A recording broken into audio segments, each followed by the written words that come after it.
ফায়াতিয়ানিহি মালাকান ফায়ুকঈদানিহি ওয়া ফি রিওয়ায়াতিন ফায়ুজলিসানিহি, দুই ফেরেশতা তার কাছে আসবে, আসার পর তাকে বসাবে, বসানোর পর বলবে মার রব্বুকা, এই রবকে? জবাব দিবে রব্বি আল্লাহ, আমার রব হলো আল্লাহ। বলেন না রবকে? আল্লাহ।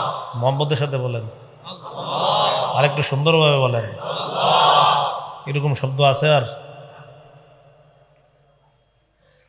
ওয়ামা দীনুকা, তোমার ধর্ম কি? জবাব দিবে দীনি আল ইসলাম, আমার ধর্ম হলো ইসলাম।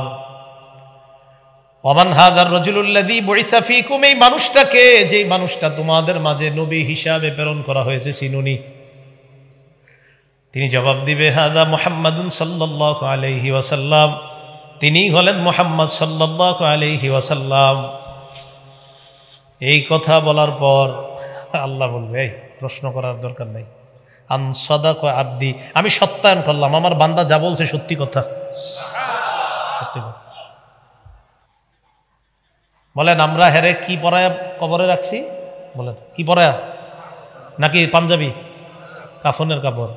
আল্লাহ পাক রব্বুল আলামিন বলবেন এক কাজ করো, আফরিশুহু মিনাল জান্নাহ, বান্দা মাটির মধ্যে কেন থাকবে?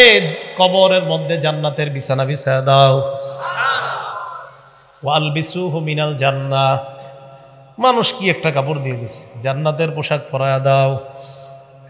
ওয়াফতাহু লাহু বাবান ইলাল জান্নাহ, জান্নাত পর্যন্ত কবর থেকে একটা দরজার ব্যবস্থা করে দাও।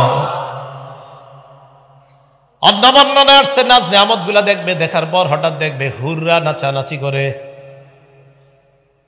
এর মন চাইবে ধরতে, এই থামো, নাম কানাউমাতিল আরুস লা ইউকিজুহু ইল্লা আহাব্বা আহলিহি, ঘুমাও, বাসর রাতের দুলার মতো ঘুমায়া থাকো, এখন না।